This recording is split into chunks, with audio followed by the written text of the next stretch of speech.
రేవంత్ రెడ్డి ఏమంటున్నా అంటే రైతును రాజం చేస్తున్నా, మంచిగా రైతు బంధు ఇస్తున్నా, రైతు బోనస్ ఇస్తున్నా అని చెప్తున్నాడు. ప్రతి పంటకి ఇస్తున్నా, ప్రతి గింజ కొంటున్నా, మద్దతు ధరతోనే కొంటున్నాను. వాస్తవేనా ఇది? అట్లా కొంటున్నా అన్నాడు వరి పెట్టకంటాడు కదా. రైతులు ఏం చేస్తారు?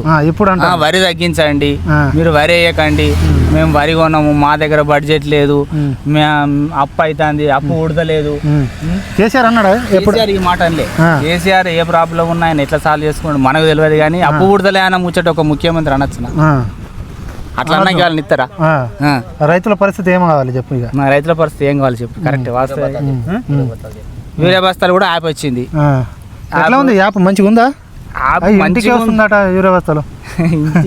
చెప్పినంత ఏది కూడా ప్రపంచంలో ఎక్కడ ఉండదు. చెప్పిన నాటి ఉంటే బాగానే ఉంది, కానీ రైతులకు ఇబ్బంది అవుతుంది. ఇప్పుడు ఎడ్యుకేషన్ పర్సన్కు ఏదో తెచ్చుకుంటాడో ఏం కాదు, మామూలు వాళ్ళ పరిస్థితి ఏం తెలియదు. వాళ్ళకి ఎట్లా తెలుసు యాప్?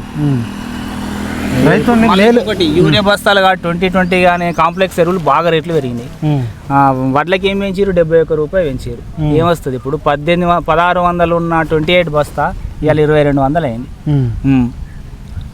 1200 ఉన్నది 1800 అయింది 2020. రేటు బాగా పెరిగింది. రైతుకి ఇట్లా అయితే ఏం మిగిలేదు. రైతుల పట్ల లాభం కానీ ఏమైనా అనుకూలంగా మనం ఆలోచించిందంటే కేసీఆర్ అంటావా లేకుంటే కేసీఆర్? రేవంత్ రెడ్డి పెట్టింది ఏం లేదు, ఒకటి బోనస్ అని పెట్టిండు. ఒక బోనస్ ఇస్తాడు, రైతు బంధు ఎగ్గొట్టిండు, అంతే.